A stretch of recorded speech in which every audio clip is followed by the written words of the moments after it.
तो भैया आज के बहुत ही ताज़ा खबर बा। अभी-अभी लालू प्रसाद यादव जी के छोटा बेटा यानी तेजस्वी यादव जी के आवास पे गोली चलावल गइल बा। जौन कि गोली से अंधाधुंध फायरिंग कइल गइल बा और उ फायरिंग के सीधा-सीधा खबर अपना ट्विटर के माध्यम से तेजस्वी यादव जी ट्वीट कइले बानी और बतइले बानी। जौन कि रउआ लोग के हम पढ़ के सुना देतानी आ देखी जा का लिखल बा का ना।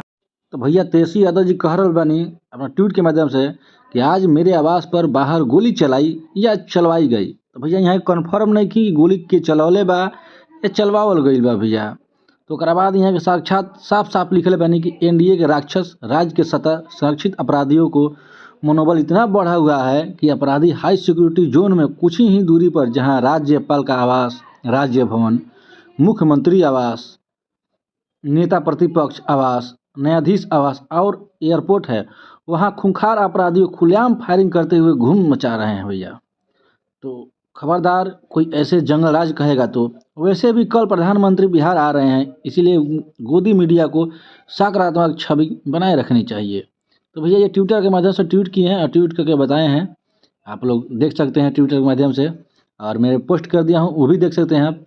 तो भैया आप देख सकते हैं कि जो तेजस्वी यादव जी हैं हमारे, वो बिहार के उप मुख्यमंत्री भी रह चुके हैं और एक तरह से सोचिए कि बिहार के ये राजा हैं। तो भैया जब राजा ही नहीं सुरक्षित रहेगा तो हम लोग का क्या होगा। जिस राज्य का राजा ही सुरक्षित नहीं है तो हम लोग जनता का क्या होगा भैया। जो खूंखार अपराधी आते हैं और सीधे इनके दरवाजे पर गोली चला के चले जाते हैं। सोचिए आज इनके दरवाजे पर गोली चलाए, हो सकता है कल इनके सीने पर भी गोली चला सकते हैं।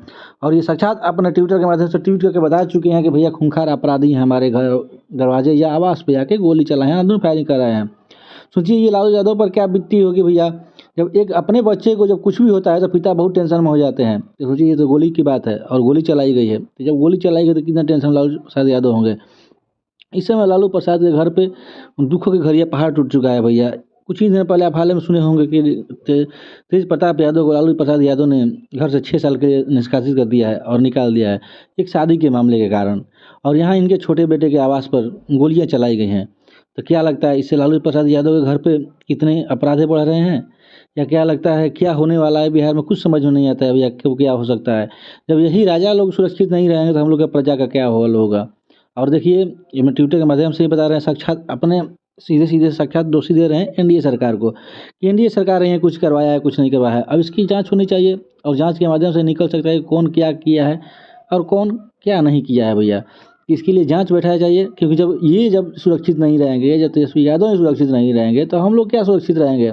जब तेजस्वी यादव के ही घर पे आवास पे चढ़ के आदमी गोली मार के जा सकता है तो आम पब्लिक कहाँ सुरक्षित रहेगा। सोच सकिए बिहार में गुंडागर्दी किस तरह से बढ़ चुका है। सोचिए भैया बिहार में अपराध इतना बढ़ चुका है कि उप मुख्यमंत्री भी सुरक्षित नहीं है। सोच सकते हैं जब बिहार के जो राजा हैं, राजा ही सुरक्षित नहीं रहे। सोच सकते हैं इसके कारण कितना अपराध बढ़ चुका है बिहार में। क्योंकि पटना एक राजधानी है और राजधानी में सारे जितना भी बड़े-बड़े पद के नेता, मंत्री, विधायक जितना भी रहते हैं सब यही पटना में रहते हैं, क्योंकि पटना बिहार की राजधानी है। और जब राजधानी में इस तरह से कांड होते रहेगा भैया तो कौन सुरक्षित रह पाएगा। जब ये मुख्यमंत्री जो कि दूसरे की जान बचाने के वाले हैं, जनता के रक्षक हैं ये लोग, जब इन लोग का रक्षा नहीं हो पाएगा तो जनता का रक्षा क्या होगा। अभी हाल ही में कुछ दिन पहले सुने होंगे आप, ओवरब्रिज पे चढ़ के फायरिंग किस तरह अंधाधुंध फायरिंग हो रहा था। उस पर लालू यादव के पुत्र ट्वीट करके बताए थे आप लोगों को, लेकिन उस समय सरकार कोई एक्शन ना ली उन पर। अब इन पर हो चुका है फायरिंग भैया, अब कौन एक्शन लेगा बताइए।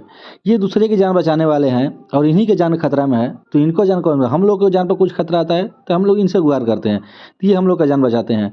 जब इन्हीं पर जान का खतरा आ जाए तो इन्हीं को इनसे कहेंगे। तो सोच सके किस तरह से अपराध बढ़ रहा है बिहार में और अपराध वैसा रोकना चाहिए। इस पर सरकार को कड़ी से कड़ी एक्शन लेनी चाहिए और जो भी दोषी हो उनको कड़ी से कड़ी सज़ा देना चाहिए, चाहे दोषी कोई भी हो। तो इस तरह से अपराध हम लोग रोक सकते हैं। नहीं तो इस तरह से अपराध अगर बढ़ते रहेगा तो राजा जब सुरक्षित नहीं रहेंगे तो प्रजा का क्या हाल होगा, सोच सकते हैं आप। ठीक है, मेरे चैनल पर बने रहिए, फिर अगला वीडियो कुछ भी आता है आप लोग बताते रहेंगे। तो जय हिंद, जय हो।